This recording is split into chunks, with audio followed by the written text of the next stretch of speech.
A few years ago, I was driving down a lonely country back road.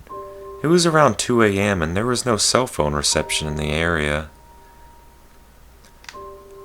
I slowed down as I was rounding the curve, and all of a sudden, I saw a car sitting in the middle of the road.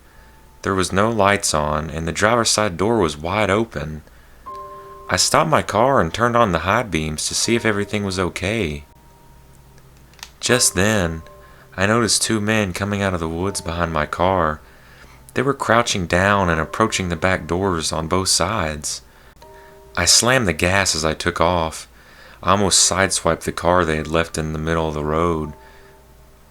It was so dark that if they had come out of the woods a couple more feet behind my car, I probably would have never noticed them.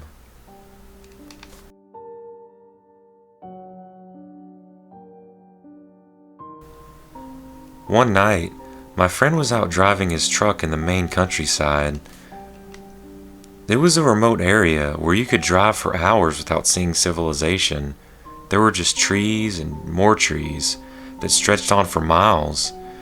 He was driving along when he suddenly saw something in the road ahead. He stopped the car to take a look, but he couldn't quite make it out. Whatever it was moving. It was moving very, very slowly. He got curious, so he drove closer in his truck. It was a baby, lying in the middle of the road. He was stunned, thinking someone had just abandoned a baby in the middle of the road. He got out of his truck and walked over to it. When he went to pick it up, he realized that it wasn't a baby. It was a baby doll, and it was being dragged slowly across the road by a string. He ran back to his truck and drove out of there as fast as he could.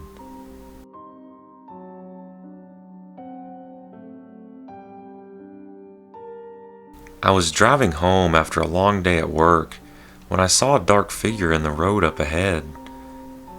There were no houses around, no cars, nothing at all.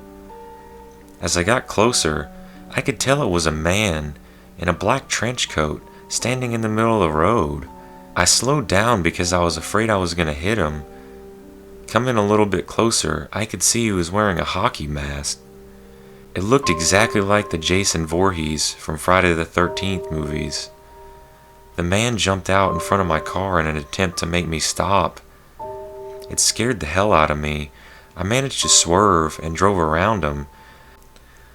I still don't know if he was out to harm me or if he was just messing with cars that went by. I'll never forget looking out my window and seeing that Jason mask staring back at me.